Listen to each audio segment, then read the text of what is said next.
रियाज हमें थोड़ा सा ये बताइएगा, सबसे पहले तो एक खबर स्टेट बैंक की तरदीद और उसके बाद इससे फ़र्क क्या पड़ेगा मार्केट के ऊपर?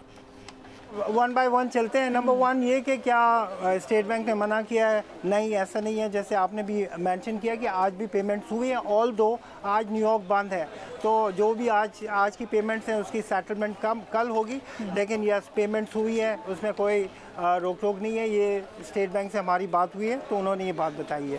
सेकेंडली ये कि क्यों ना आपके फॉरेन एक्सचेंज रिज़र्व जो है वो 15 से नीचे आ गए हैं, स्टेट बैंक के रिज़र्व 9 अरब डॉलर से नीचे आ गए हैं। तो यस, आपकी किट्टी के अंदर पैसे नहीं आ रहे, वो बस डिप्लीट हो रहे हैं, कम हो रहे हैं। आपकी इंपोर्ट्स पेमेंट्स है उसकी वजह से वो कम हो रहे हैं। तो उसकी जो बड़ा हल है वो तो है IMF का मुआहिदा। आप IMF से एग्रीमेंट करेंगे। रियाज, पहले इस बात को वजाहत से आप बता दें, इस बात को वजाहत से बता दें कि वो जो पहले $5 लाख की जो शर्त थी कि पेशगी इत्तला आपको देनी है, अब वो $1 लाख कर दी गई है। इसकी तरदीद उन्होंने की है स्टेट बैंक ने कि ऐसा नहीं है?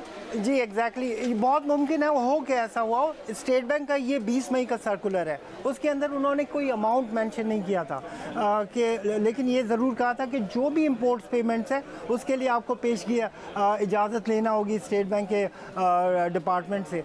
तो ये तो उन्होंने अरेंजमेंट कर दिया था ना। उसके बाद जब वो ऑपरेशनल साइड पे आते हैं तो मुख्तलिफ बैंक मुख्तलिफ स्ट्रैटजीज़ को यूज़ करते हैं, स्टेट बैंक भी यूज़ करता होगा। वहाँ पर बहुत पॉसिबिलिटी है कि ये 5 लाख की जो है एक लिमिट थी जिसको और कम करके 1 लाख पे ले आए। Why? Because foreign exchange reserve जो है वो डिप्लीट हो रहे हैं। ऐसा करने से होगा क्या? तो वो जो रिज़र्व हैं, वो जो नल जो आपने बहुत ज़ोर से तेज़ खोला हुआ है, उसको जब आप उसको टाइट करेंगे तो पानी कम गिरेगा, टैंक में पानी सेव रहेगा। फॉरेन एक्सचेंज रिज़र्व जो है वो हमने उसको संभालना है, तो ये भी ज़रूरी है। तो ये काम हो रहा है। लेकिन ये जो टैंक भरने वाली बात है वो होगी उस वक्त जब IMF के साथ आपका मुआहिदा जो है वो फाइनल होता है। बिकॉज वो होगा तो बाकी मुल्क भी आ जाएंगे, किट्टी भर जाएगी। सब जानते हैं कि ये काम हो जाएगा, लेकिन ये जो डिले है उसकी वजह से हम ये एक इम्पैक्ट देख रहे हैं। फॉरेन एक्सचेंज रिज़र्व डिप्लीट हो रहे हैं, एक्सचेंज रेट के ऊपर उसका प्रेशर नज़र आ रहा है, रोज़ बढ़ रहा है डॉलर, और वो कंटिन्यू है। ऑल्दो उसकी कुछ मल्टीपल और रीजंस भी है। रियाज, आपने आम फहम ज़बान में वैसे ये बता दिया, ये एक्सप्लेन कर दिया कि ज़ाहिर है कि आप फॉरेन एक्सचेंज रिजर्व्स आपने बढ़ाना चाह रहे हैं, लेकिन इंपोर्ट्स पर क्या असर पड़ेगा? क्योंकि जब डिलेड पेमेंट्स होंगी या इस तरह के हिकअप्स आएंगे तो यकीनन इंपोर्टर्स को थोड़ा। बिल्कुल, यू आर राइट। लेकिन ये कि आवाम भी ये बात समझे कि हमने जो ये माली साल गुजारा है इसमें हमने 75 अरब डॉलर की इंपोर्ट्स की हैं, और अगले साल जो हमारा टारगेट है उसको हमने ड्रास्टिकली लो किया है। हम वैसे ही अपनी इंपोर्ट्स को कट करने का सोच रहे हैं। वाई? बिकॉज हम सस्टेन नहीं कर सकते ये लाइफस्टाइल। प्रोडक्टिविटी के ऊपर फोकस करना होगा। तो ये मल्टीपल रीज़न है। तो yes, state bank of Pakistan जो है वो वैसे ही आपको कह रहा है कि आपकी ग्रोथ जो है इस साल वो 3.5% रहेगी। हम एक एक्सरसाइज पे हैं जिसमें हम अपने लाइफस्टाइल को रीचेक कर रहे हैं। हम बहुत सारी चीज़ों को एज अ ग्रांटेड ले रहे हैं, लेकिन क्या हम एज अ कॉम अफोर्ड कर सकते हैं? नहीं। वो एक्सरसाइज डेफिनेटली हो रही है। एंड उसके अंदर जो सबसे बड़ा हर्डल जल्दी से बिल्कुल आप दुरुस्त फरमा रहे हैं, तफसीलात को भी आगे जाके डिस्कस करते हैं रियाज, लेकिन जल्दी से ज़रा इस नुक्ते के ऊपर मजीद वजाहत कर दीजिएगा कि पहले जो 5 लाख डॉलर्स अगर आपको लेने होते थे तो उसके लिए आपको बताना पड़ता था, अब $1 लाख भी अगर आपको चाहिए तो पेशगी इत्तला करनी पड़ेगी एक दिन पहले। बहुत मुमकिन है हर चीज़ के लिए, कोई भी LC खुलवानी हो, किसी चीज़ के लिए भी $1 लाख चाहिए तो इत्तला देनी पड़ेगी। बिल्कुल ऐसा होगा।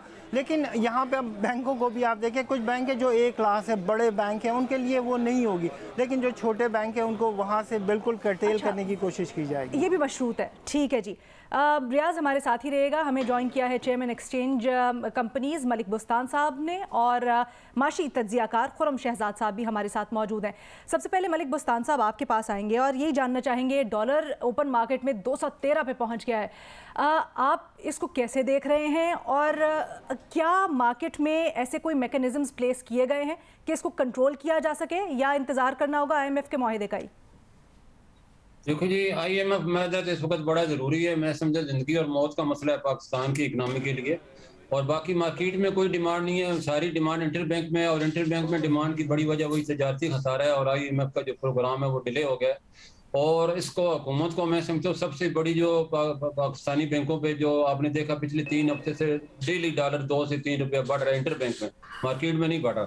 और उसकी बढ़ने की वजह यह है कि जो बैंक थे और फॉरेन जो ऑयल प्रोड्यूसिंग कंपनी थे उन्हें पाकिस्तानी बैंकों की एलसी जो कि पहले जीरो मार्जिन पे भी एक्सेप्ट होती थी, अब उन्होंने कहा जी 100% आप डॉलर जमा कराएंगे तो फिर हम आपकी एलसी एक्सेप्ट करेंगे। वो हमारे तकरीबन $120 million per day energy sector पे पेमेंट होती है, जिसमें क्रूड ऑयल के साथ डीजल, पेट्रोल, फर्नेस ऑयल और गैस सारी तमाम शामिल है। तो ये एक जिन बैंक 4-5 बड़े बैंकों में एलसीयां खुलती थी उनके पास इतने डॉलर नहीं होते, वो दूसरे बैंकों से जब खरीदने जाते हैं तो वो 2 से 3 रुपए मनमानी कीमतों में इनको फरोख्त करें। तो मैं समझता हूँ हुकूमत को और स्टेट बैंक को मैंने रिक्वेस्ट भी की थी कि आप किसी तरह बाहर की जो प्रोड्यूसर कंपनी है उनको हुकूमतों से बात करें कि पाकिस्तान गवर्नमेंट इनका हम अपने बैंकों की गारंटी दे रही है। हमारे अल्लाह का शुक्र अभी भी 15-16 हज़ार मिलियन डॉलर हैं पाकिस्तान के रिजर्व में। कोई पाकिस्तान के इतने रिजर्व कम नहीं हुए कि हमारी एलसियों को ठुकराया जा रहा है। तो हमें हुकूमत को इस पर दोस्त ममालिक से दरख्वास्त करनी चाहिए। ज़्यादा हमारा क्रूड ऑयल का बिल अरब ममालिक से आता है, तो मैं समझता हूँ जब तक ये फैसला नहीं होगा कि हमारी एलसी एक्सेप्ट नहीं होगी तो ये पैनिक रहेगा और डॉलर इस तरफ बढ़ता रहेगा। जी जी जी। अच्छा खुर्रम साहब, आप कहिएगा, ये तो हमें समझ आ गया कि slow down, economic slow down strategy है जिसको फॉलो किया जा रहा है और उसी की वजह से फैसले भी लिए जा रहे हैं। अब ये कहिएगा कि ये जो बिजली के रेट्स बढ़े हैं, पेट्रोल प्राइसेस बढ़ गए, गैस, सब चीज़ बढ़ गई है, लेकिन उसके बावजूद ये मार्केट में डॉलर का रेट नहीं रुक रहा है और बढ़ता जा रहा है डॉलर, तो इससे कैसे निपटा जाएगा? किस तरीके से, क्या हिकमत अमली बनाई जाए?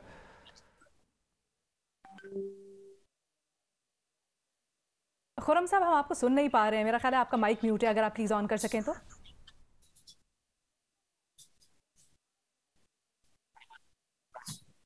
जी खुर्रम साहब कहिएगा। नहीं, हम माजरत के साथ आपको अभी भी नहीं सुन पा रहे हैं, आपका माइक म्यूट है।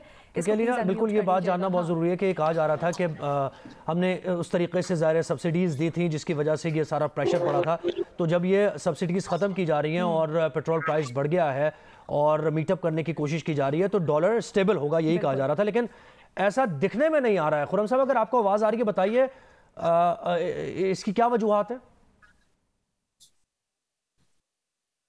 नहीं, खुर्रम साहब एक बार फिर राब्ता करेंगे। मलिक बुस्तान साहब, आप कहिएगा इस मामले पर आपका क्या तज्जिया है?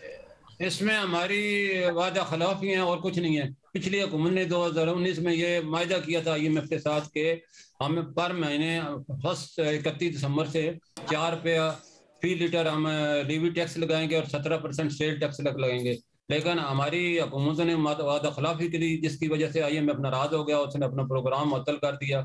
अब ये हुकूमत आई है तो इसने रोना तो रो रही है कि पिछली हुकूमत के बोझ हम उठा रहे हैं, लेकिन रोना यही है कि जो हुकूमत ने वादा किया था आप पासदारी करें और एक टाइम ही कर दें, बजाय किस्तों में करें। जो किस्तों में कर रहे हैं पैनिक फैलता जा रहा है।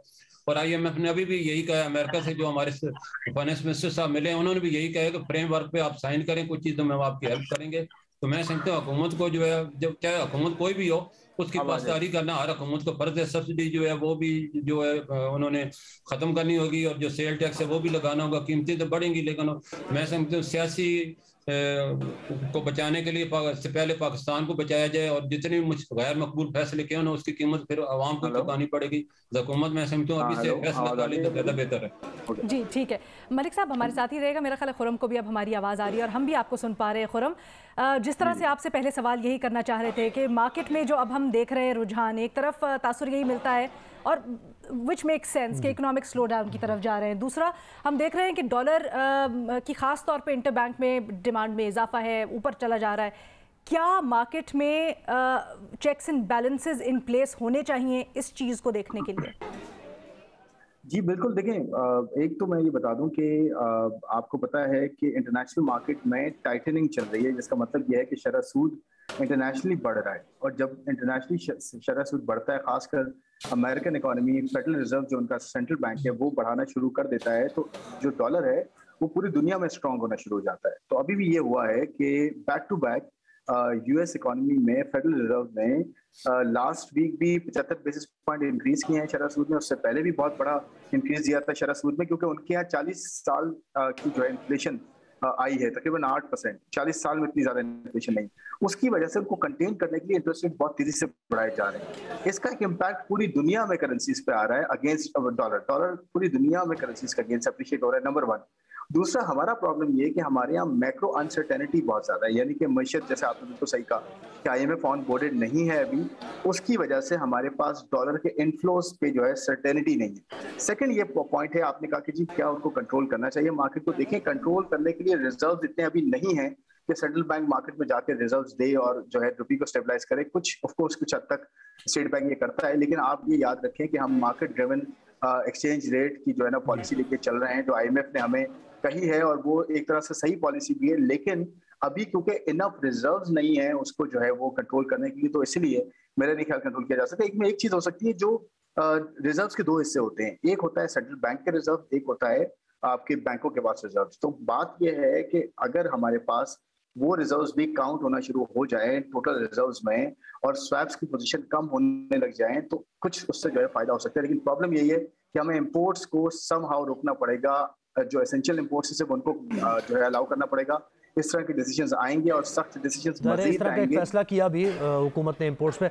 अच्छा खुर्रम साहब, ये कहिएगा कि आपने जैसे IMF की बात की और लोगों को मजीद परेशान करना हमारा मकसद नहीं है, लेकिन क्या वजह है अभी जो प्राइसेस बढ़ गए हैं, प्राइस हाइक आई है हर चीज़ में, उसके बाद ये सोचा जा रहा था कि अब IMF से स्मूथली मामला हल हो जाएंगे और हमें किस्त मिल जाएगी, लेकिन अभी भी नहीं मिल रही है। तो क्या वजह क्या है, मजीद क्या कुछ करने की ज़रूरत है और क्या डिमांड किया जा रहा है?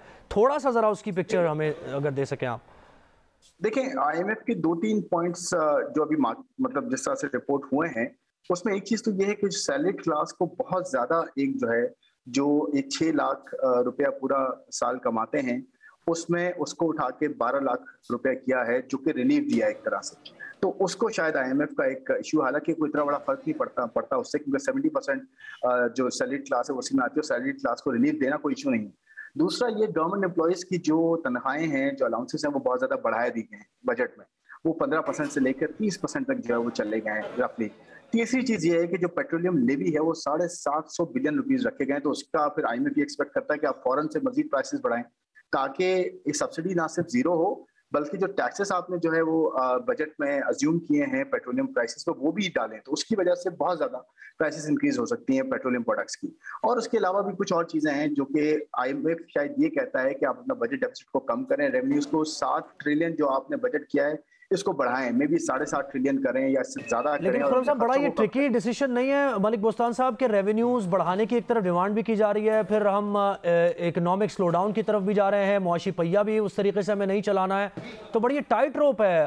क्या कहेंगे आप? बड़ा मुश्किल सूरत हाल, तो बहुत डिफिकल्ट है।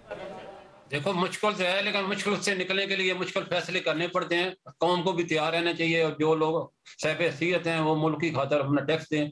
मैं समझता हूँ तभी पाकिस्तान बच सकता है। मजीद क्या मुश्किल फैसले हो सकते हैं मलिक साहब? देखो, मुश्किल फैसले तभी खुर्रम साहब ने बताया है ना। देखो, अब 17% जो सेल टैक्स का हमने वादा किया था कि हम पेट्रोलियम इंपोर्ट पे लगाएंगे, हुकूमत ने पिछली ने और इस हुकूमत ने अभी तक उसको इम्प्लीमेंट नहीं किया। इस तरह 4 पे लीवी टैक्स तो पर मंथ जो लगाना था पर लीटर, वो भी अभी तक मुकम्मल नहीं हुआ। बैड लक के अभी अल्लाह का शुक्र है, थोड़ा सा इंटरनेशनल मार्केट में क्रूड ऑयल की कीमतें गिरी हैं, जो कि $121 तक चली गई थी। तो हुकूमत को मैं समझता हूँ कि मुझ फैसले यही कहने, मैं रिक्वेस्ट करूंगा तमाम सियासी जमातों से, पाकिस्तान की खातर देखो, सियासत को ना बचाएं, पाकिस्तान को बचाएं। तो मिल बैठ के कोई माशी पैकेज हो जाता है और माशी मायदा हो जाता है, तो पाकिस्तान इस क्राइसिस से निकल सकता है। वरना अगर हम इसी तरह आंखें बंद करके कबूतर की तरफ बैठे रहेंगे तो हमारी सलामती और मैशत दोनों जमीन बोस हो जाएंगी। और हमें अभी से फैसला करना है। पिछले हफ्ते फाइनेंस मिनिस्टर साहब अमेरिकन सफीर से मिले थे और उन्होंने भी यही कहा, फ्रेमवर्क पे आप साइन करें, कुछ चीज़ों में हम आपकी हेल्प करेंगे। और जैसे खुर्रम साहब ने कहा कि जो पे स्केल है उस पर भी कुछ हेल्प हो सकती है। इसी तरह जो हमारे लीवी टैक्स के ऊपर जो उन्होंने पूरा वादा जब तक नहीं करेंगे, तो मैं समझता IMF भी जो है प्रोग्राम बहाल नहीं होगा, तो हमारे दोस्त ममालिक भी जो हमारे सॉफ्ट डिपॉजिट हैं वो भी रोल ओवर नहीं करेंगे और दाद भी नहीं देंगे। ठीक है। अब खुर्रम, आपसे ये पूछना चाहूँगी, अभी ये जो स्टेट बैंक का सामने इकदाम आया है कि पहले शर्त होती थी कि अगर आपको $5 लाख तक की LC खुलवानी है या चाहिए तो आपको एक दिन पहले बताना होगा। अब वो कैप $1 लाख कर दी है। तो क्या आपको लगता है, जैसे अभी मलिक बुस्तान साहब भी हमें बता रहे थे कि ज़्यादा जो डिमांड है वो इंटर बैंक से है, क्या इस चेक एंड बैलेंस से इंपोर्टर्स के ऊपर और क्या इंपोर्ट्स हो रही हैं फ़र्क पड़ेगा? डॉलर थोड़ा सा कंटेन कर सकेंगे हम? बिल्कुल देखें, इस ये जो स्टॉप गैप सॉल्यूशंस हैं ये सस्टेनेबल ऑफ कोर्स नहीं है। स्टेट बैंक ये लेगा क्योंकि स्टेट बैंक के पास जो हथियार है, जो टूल्स हैं, वो उसको इस्तेमाल करेगा। और ये of course this is one of them कि वो जो है वो इंपोर्ट की जो साइज है पर इंपोर्ट वो छोटा उसको जो है उसने करने की बात की। लेकिन इससे प्रॉब्लम ये कि बहुत सारे इंपोर्टर्स हैं जो बड़ी एसेंशियल चीज़ों को इंपोर्ट करते हैं, तो वो फंस जाते हैं। वो एकदम से जो है वो इन ट्रांजिट जो है इश्यूज हो जाते हैं कि सामान वहां से आ रहा होता है तो वो फिर पोर्ट पे रुक जाता है, या पोर्ट पे अभी भी बहुत सारा सामान इंपोर्टर्स का फंसा हुआ है। हमें थोड़ा सा इसको मैनेज करना पड़ेगा, थोड़ा सा हमें इसको ऑर्गेनाइज करना पड़ेगा, क्योंकि ऑल ऑफ अ सडन अगर ऐसी बात होती है तो ये जो है प्रॉब्लमेटिक भी हो सकता है कि हमारे पास फौरन से चीजें शॉर्ट हो सकती है। लेकिन मैं एक चीज बताऊं, अच्छी चीज ये है, सिल्वर लाइनिंग ये कि 10 से 12 डॉलर इंटरनेशनल मार्केट में ऑयल गिरा है पिछले 2 दिन 3 दिन में, यानी कि वीक एंड से पहले। तो अभी ये कहा जा रहा है कि जो ओपेक है, दुनिया का जो 1/3 तकरीबन जो है ऑयल सप्लाई करता है, वो अपनी सप्लाई बढ़ाएगा, क्योंकि इसकी रशिया और यूक्रेन की वजह से ऑयल जो है प्राइसेस नीचे नहीं आ रही और फूड प्राइसेस भी नीचे नहीं आ रही। तो ऑल्टरनेट हल ये है कि ओपेक जो है अपनी सप्लाई बढ़ाएगा, नंबर 1। सेकंड, ये कहा जा रहा है कि जो टाइटनिंग है, यानी कि इंटरेस्ट रेट्स को बढ़ाया जा रहा है, इससे डिमांड कंप्रेशन होगी। जब दुनिया की डिमांड गिरती है चीजों की तो नेचुरली ऑयल प्राइसेस नीचे आएंगे। तीसरी चीज ये कि ईरान का ऑयल ये कहा जा रहा है कि मार्केट में आने के चांसेस है। ये सब चीजें मिलके 1 से 2 महीने में ऑयल की प्राइसेस एटलीस्ट नीचे कर देंगी। एनर्जी हमारा 1/4 हिस्सा बनता है पूरी इंपोर्ट्स का, अगर वही नीचे आ जाए तो हमें बहुत ज्यादा रिलीफ मिल सकता है। लेकिन स्टेट बैंक की जो टूल्स यूज कर रहा है, स्टेट बैंक के पास और भी टूल्स हैं, इंशाल्लाह कोई ऐसी चीज नहीं होगी, ये चीज स्टेबलाइज हो जाएगी इस हफ्ते या अगले हफ्ते तक। अच्छा, रियाज एंडी को भी शामिल गुफ्तगू एक बार फिर करते हैं। रियाज, आप कहिएगा, जैसे 5-6 इकदाम की जो बात की है थोड़े से दिल दहला देने वाले हैं। 17% सेल्स टैक्स और फिर लेवी टैक्स भी पर लीटर बढ़ाना, और फिर ये जो तनख्वाहों में इजाफा, थोड़ा सा रिलीफ मिला था, लोगों को खुश हुए थे। ये जो 17% सेल्स टैक्स की बात है, आप मईशत भी कवर करते हैं और आप स्टॉक एक्सचेंज भी कवर करते हैं, ज़रा इसका अहवाल दीजिए कि फिर कहाँ मामला जाएंगे। और फिर ये अनसर्टनिटी तो अभी तक हमें नज़र आ रही है जो कि ख़त्म होती दिखाई नहीं दे रही। तो ओवरऑल ज़रा आपने क्या रीड किया है मार्केट को? वेरी राइट, ऐसा है। लेकिन आप देखिए, आपकी सोसाइटी का जो है बड़ी मुख्तलिफ सेगमेंट्स में बसी हुई है और हर एक को अलग इम्पैक्ट कर रही है। एक सेगमेंट वो है, आप हाईवे के ऊपर जो रेस्टोरेंट है वहाँ पे खाना खाने चले जाएं, आप 2 घंटे से पहले मुझे खाना खा के दिखा दें। एक ये सेगमेंट है कि वो जितनी भी महंगाई हो जाए, जो भी हो जाए, वो खर्च कर रही है, उसकी पार्टी ऑन है। एक बिल्कुल ही एक और साइड है जहाँ पर उनके लिए आटे का उसूल भी मुश्किल है। तो ये कि इन सब को आप एक ही पॉलिसी टूल से हैंडल करेंगे, ये थोड़ा डेफिनेटली डिफ़िकल्ट काम है, लेकिन यही काम इस वक्त हो रहा है, बिकॉज इसके सिवा कोई चॉइस ही नहीं है। ये जो निज़ाम है इसके अंदर आप यही अज्यूम करते हो कि कीमत जो है वो जो मनी सप्लाई है उसकी वजह से, एंड उसको कंट्रोल करने के लिए इंटरेस्ट रेट ही आपके पास एक टूल है जो पूरी दुनिया में इस वक्त जो इसको कसा जा रहा है, इस्तेमाल किया जा रहा है कोविड के पुश के बाद। तो आई थिंक इसके अलावा कोई चारा भी नहीं है। लेकिन मैं, अगर आपकी इजाज़त वाली ना, तो मैं एक खुर्रम से सवाल कर सकूं कि हम पेमेंट्स कर रहे हैं, पेमेंट्स रुकी नहीं है, लेकिन अगर आप बैंकों के रिजर्व देखें वीक टू वीक बेसिस के ऊपर, वो कम नहीं हो रहे, वो बढ़ रहे हैं। स्टेट बैंक के कम हो रहे हैं, बैंकों के कम नहीं हो रहे, बढ़ रहे हैं। तो इसका मतलब ये हुआ कि बैंक अपना रिजर्व तो ला ही नहीं रहे मार्केट के अंदर।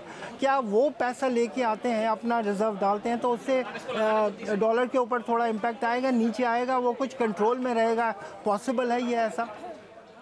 अच्छा, कि ब्रेक के बाद इसका जवाब ब्रेक लेना? बिल्कुल Khurram, hold on to that thought. एक छोटी सी ब्रेक लेते हैं। बुस्तान साहब हमारे साथ हैं, रियाज एंडी हमारे साथ हैं, खुरम शहजाद हमारे साथ मौजूद हैं। एक ब्रेक के बाद हाजिर होते हैं और फिर ये जो रियाज एंडी ने सवाल किया इसका जवाब भी और दीगर मईशत के ऊपर बातें होंगी।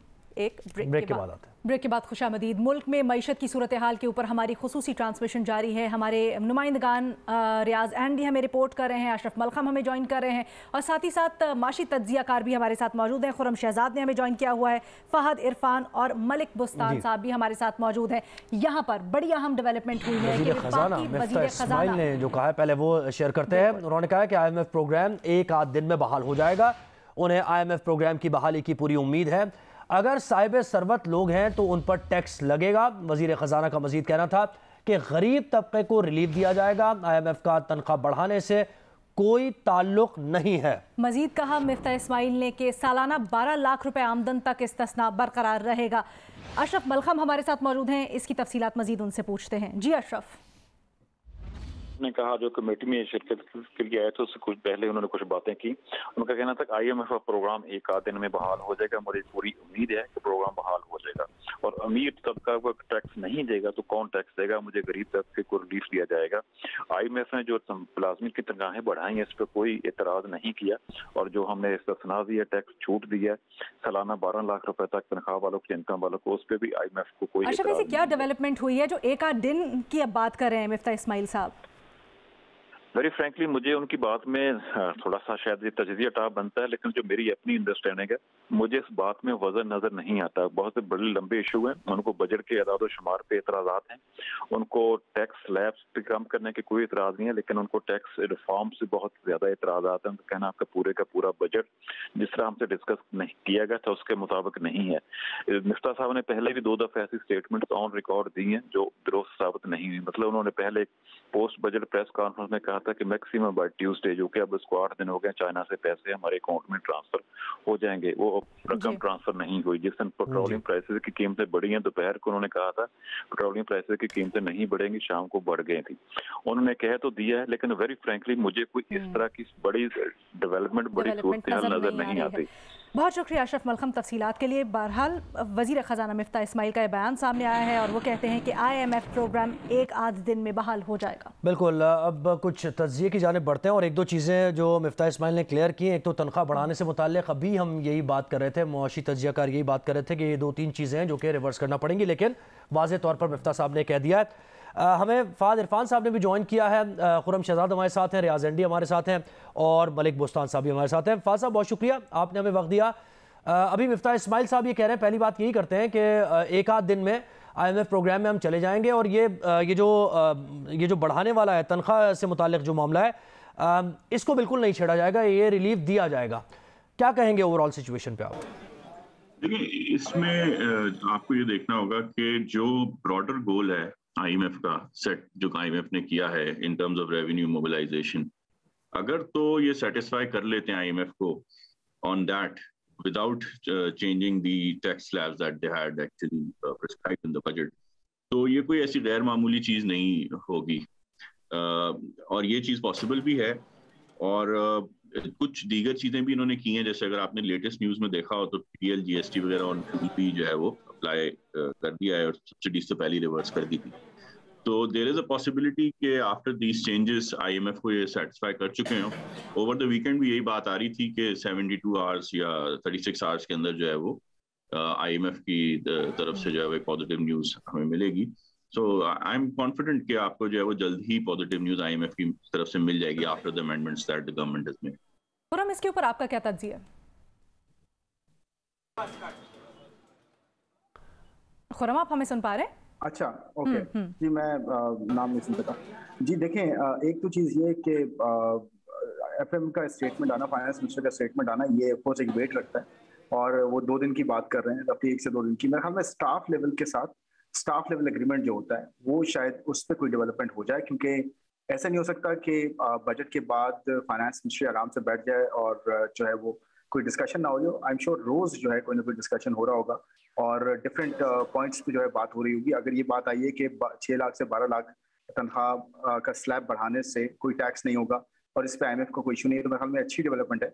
और वैसे भी कोई इतना मटेरियल इम्पैक्ट नहीं है इसका जितना जो है वो हायर स्लैब्स का है। लेकिन एक और इशू ये है कि इन्वेस्टमेंट पे जो रिलीफ्स थे वो विड्रॉ कर लिए गए। मिसाल के तौर पे कोई सैलरी क्लास होता था तो वो जब इन्वेस्टमेंट करता था म्यूचुअल फंड में या IPO में, किसी इनिशियल पब्लिक ऑफरिंग में, या कोई पॉलिसी लेता था वो, या पेंशन में इन्वेस्ट करता था फंड में, तो उस पे उनको एक रिलीफ मिलता था।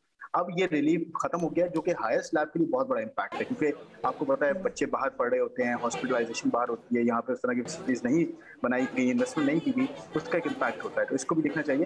दूसरी बात यह है कि आपके अगर IMF 2 दिन में आ जाता है, यानी कि स्टाफ लेवल भी ये एग्री कर लेता है कि ठीक है हमारी मेजर चीजों पे जो एग्रीमेंट हो गया है, तो 3 तारीख को शायद बोर्ड बैठ सकता है IMF का और उसके बाद हमें 15 दिन में शायद एक ट्रांच जो है ट्रांसफर हो जाएगी। लेकिन इसकी जो खबर है, अगर ये वाकई ठीक है और ऐसा हो जाता है 2 दिन में, फिर आप देखेंगे कि जो करेंसी मार्केट है वो स्टेबलाइज होना शुरू हुई। और दूसरा रियाज एंडी का एक सवाल था। अच्छा खुरम, यहीं पे आपको रोकेंगे क्योंकि ये जब हम बात कर रहे हैं ना, इसका जवाब तो आपसे लेना ही है। बड़ा अहम सवाल रियाज एंडी ने किया है, लेकिन मिफ्ता इस्माइल साहब ने क्या कहा है, क्योंकि बड़ी अहम बात है IMF से मुताल्लिक, जरा क्या कहा है उन्होंने, पहले वो उन्हीं की ज़बानी सुन लेते हैं।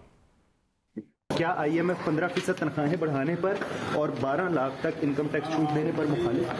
IMF का तनख्वाह बढ़ाने से कोई ताल्लुक नहीं है हमारे, as long as we have the पैसे, और 12 लाख रुपए के ऊपर जो है तनख्वाह पे वो इंशाल्लाह ताला वो बात होगी। टैक्स एग्जेम्पशन का बता दें कि 12 लाख वो हम इंशाल्लाह ताला उनको फुल बिल्कुल प्रोटेक्ट करेंगे। सर 47 बिलियन का जो रिलीफ दिया है उसमें कुछ कमी होगी इसमें? इनकम टैक्स रिलीफ 47 बिलियन का। सर इतने अखराजात बढ़ रहे हैं, आप टैक्सों पे टैक्स लगा रहे हैं, तो वजीर आजम क्या कह रहे हैं? वजीर आजम क्या कह रहे हैं, आवाम को रिलीफ दें या टैक्स लगाएं? किस चीज़ के ऊपर? आवाम को टैक्स रिलीफ देंगे या मजीद टैक्स लगाएंगे? भाई आवाम डिपेंड करता है ना कि कौन से आवाम है। अगर साहिब सरबत लोग हैं उनके ऊपर टैक्स लगेगा, लेकिन गरीब आवाम को रिलीफ देंगे। अच्छा ये बताइए प्रोग्राम कब तक? मेरी अल्लाह ताला की तरफ से उम्मीद है कि एक आध दिन के अंदर ही हो जाएगा। एक आध दिन में साहिब सरवत लोग हैं, उन्हें टैक्स देना पड़ेगा, गरीब को रिलीफ मिलेगा। खुरम, आप रियाज एंडी ने जो सवाल किया था पहले उसका जवाब दीजिए, फिर मजीद मामलात पर भी बात होगी। जी देखिए, उनका सवाल अगर मैं सही समझाऊं तो ये था कि जो दो तरह के रिजर्व हमारे यहाँ दिखाए जाते हैं, एक होता है सेंट्रल बैंक का रिजर्व का हिस्सा होता है और दूसरा बैंकों के पास रिजर्व का हिस्सा होता है। ये दोनों मिला के टोटल रिजर्व बनते हैं। यानी कि आज हमारे पास सेंट्रल बैंक के तकरीबन कोई $9.25 बिलियन हैं और बैंकों के तकरीबन $6 अरब। तो 9.25 प्लस 6 अगर आप लगा लें तो तकरीबन 15-15.5 बिलियन डॉलर्स के पास आपके जो टोटल रिजर्व्स बनते हैं। लेकिन प्रॉब्लम ये होती है कि इसमें भी ये कहा जाता है, IMF खासतौर पे ये कहता है कि जी आप अगर स्टेट बैंक बैंकों से कर्जा लेता है डॉलर्स का और फिर वो अपनी जरूरियात को पूरा करता है तो वो स्वैप हो जाता है, स्वैपिंग कहते हैं उसको। तो स्वैप करते हैं तो वो जब कर्जा उसके अंदर रिफ्लेक्ट हो रहा होता है तो स्टेट बैंक के ही रिजर्व आप काउंट करें। लेकिन मेरे ख्याल में एक तो वो यूज हो रहे हैं, इस वक्त बैंक्स यूज कर रहे हैं। ऐसा नहीं कि बैंक्स जो है अपने रिजर्व यूज नहीं कर सकते, क्योंकि पेमेंट्स के लिए तो अगर उनको जो है स्टेट बैंक से नहीं मिलते तो वो अपने रिजर्व डेफिनेटली यूज करते हैं। ऐसा नहीं कि यूज नहीं करते। ये शायद रियाज एंडी का सवाल था, तो वो यूज हो रहे हैं। दूसरा ये कि रिफ्लेक्शन तकरीबन $3-3.5 अरब का अभी मेरे ख्याल में स्वैप है, यानी कि स्टेट बैंक ने सेंट्रल बैंक कमर्शियल बैंक से जो है $3-3.5 अरब का कर्जा लिया हुआ है डॉलर्स का। तो अगर मैं वो डॉलर्स 3-3.5 बिलियन माइनस भी कर दूं तो आपके यहाँ इस वक्त रिजर्व जो है रफली कोई 12-12.5 बिलियन डॉलर्स पे होने चाहिए। और उसके अंदर ऑफ कोर्स हम ये बात करते हैं कि जी ये तो डेट है इसके अंदर और ये RDA नेशनल अकाउंट का पैसा है। देखिए इसी तरह होता है, जब डेफिसिट होता है किसी कंट्री का इंपोर्ट का, कि बाहर से चीजें ज्यादा मंगाई जाती हैं, यहाँ से एक्सपोर्ट कम की जाती हैं और रेमिटेंसेस आती है, फिर भी आपका करंट अकाउंट डेफिसिट बन जाता है। तो डेफिनेटली आप जो है वो रिजर्व जितने बिल्ड होते हैं वो कर्जों से ही होंगे। ये इंडिया ने भी कर्जों से ही रिजर्व बिल्ड किए हुए हैं, बहुत सारे कंट्रीज ने कर्जों से किए हुए, लेकिन हाँ चाइना ने ही कर्जों से रिजर्व बिल्ड किया हुआ, जापान ने कर्जों से नहीं किया हुआ इतना ज्यादा, इतना जो है वो जर्मनी ने नहीं किया हुआ, क्योंकि उनके यहाँ सरप्लसेस हैं, ट्रेड सरप्लसेस है, हमारे यहाँ ट्रेड डेफिसिट है। तो इसलिए हमारे यहाँ कर्जे से ही रिजर्व डेवलप होंगे। लेकिन देखना ये होगा कि वो कर्जे लॉन्ग टर्म है या शॉर्ट टर्म है, इस पे हमें जो है वो काम करना चाहिए और हमें लॉन्ग टर्म कर्जों पे जाना चाहिए rather than ये शॉर्ट टर्म पे इस तरह के इश्यूज नहीं है। अच्छा फवाद साहब, आप ये कहिएगा, मिफ्ता साहब ने ये भी कहा कि गरीब के ऊपर मजीद बोझ नहीं पड़ेगा और इससे ये मुसद्दिक मलिक ने भी ये बात की थी कि हम एन ब्लॉक सब्सिडी नहीं दे सकते, हम टारगेटेड सब्सिडी देंगे।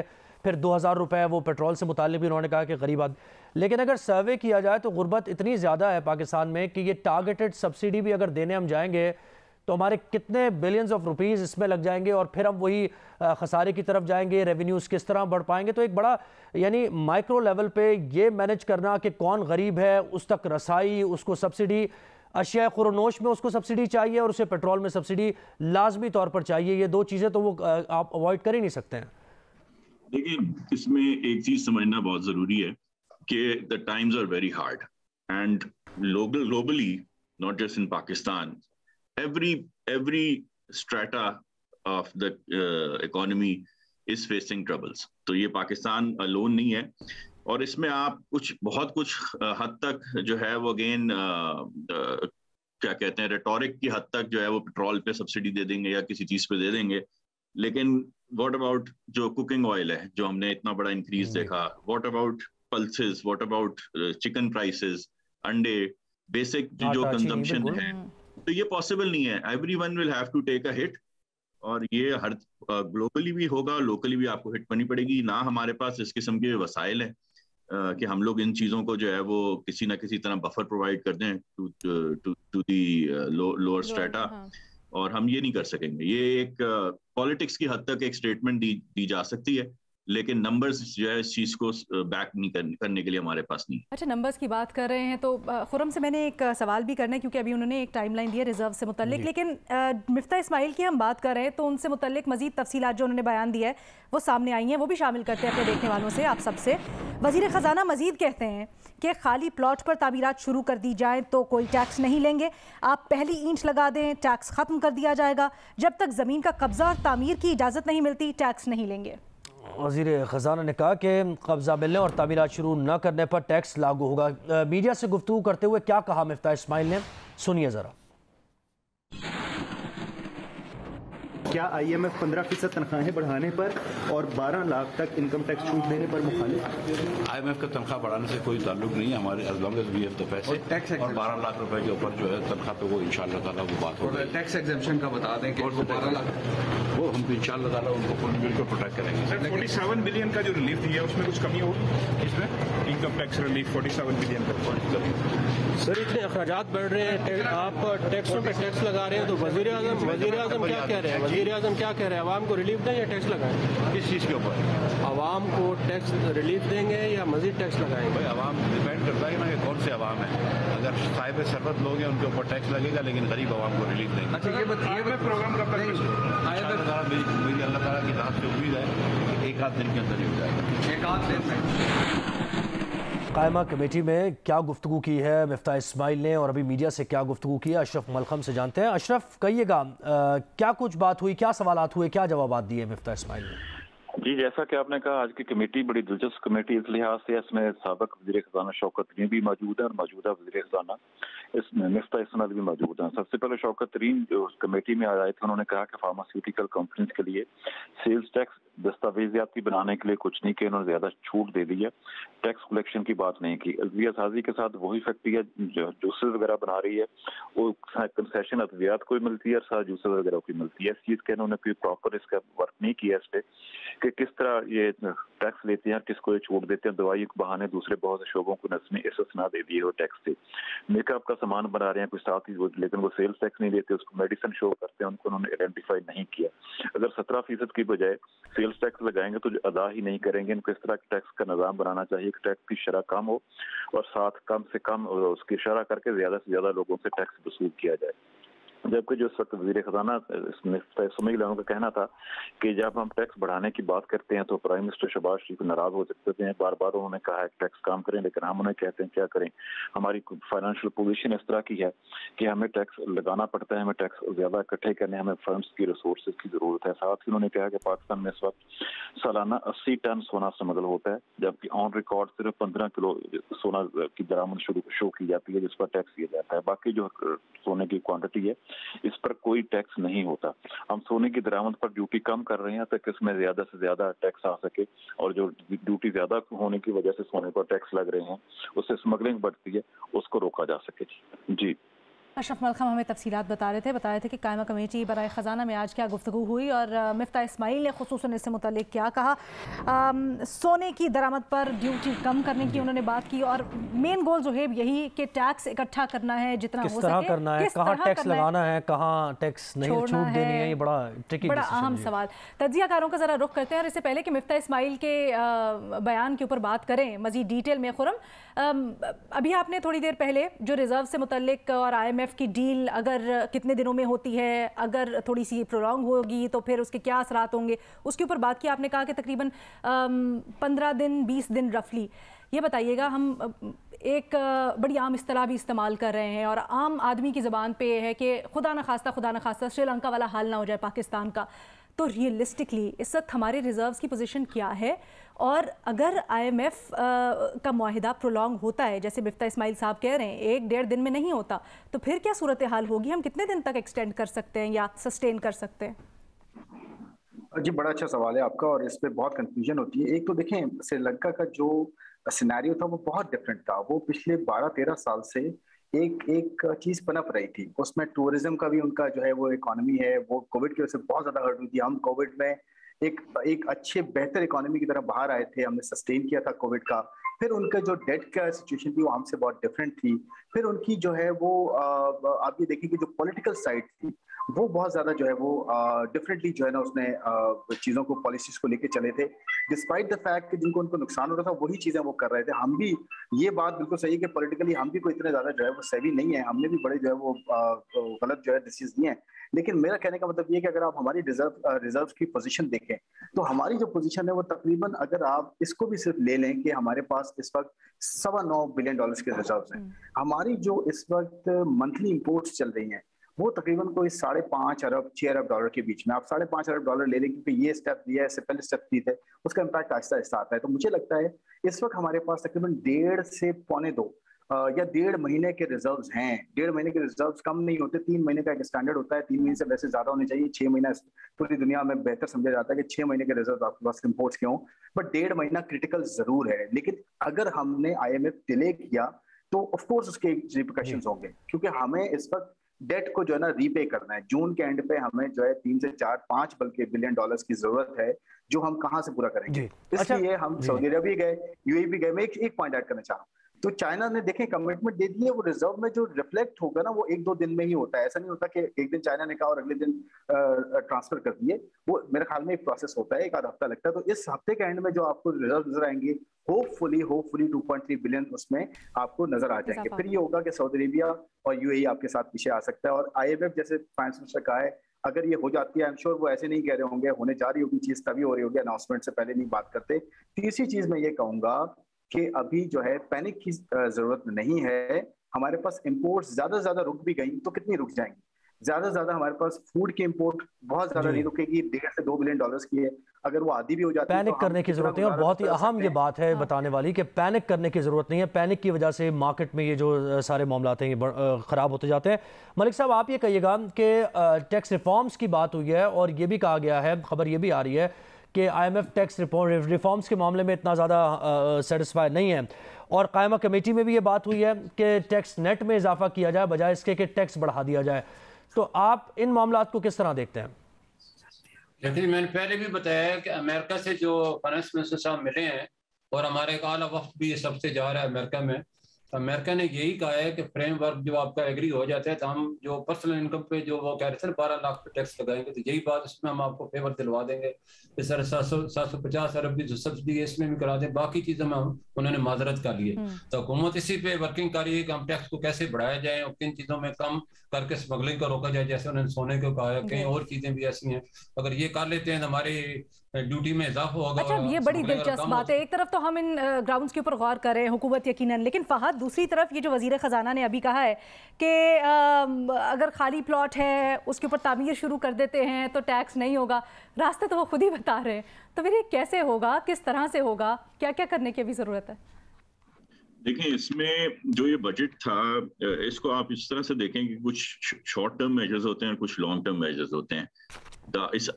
इस प्रिंसिपल का आइडिया ये था कि जो पैसा लैंड में जाता है, स्पेक्युलेटिव इन्वेस्टमेंट्स में जाता है, जो नॉन इनकम प्रोड्यूसिंग होते हैं, कि लोगों के पास करोड़ों रुपए की प्रॉपर्टी होती है जो कि नॉन इनकम प्रोड्यूसिंग है, उसकी जगह अगर वो बंदा किसी कारखाने में, किसी या स्टॉक मार्केट में या किसी भी और इनकम प्रोड्यूसिंग एसेट में जाए, तो उसको इंसेंटिवाइज करने के लिए गवर्नमेंट ने एक बहुत अच्छा ये जो है वो अमल बेसिकली लेके आए थे इस बजट में। तो ये उसकी रिफ्लेक्शन है। ये कहीं से भी उससे वो नहीं है, कॉन्ट्रडिक्टरी नहीं है। अच्छा।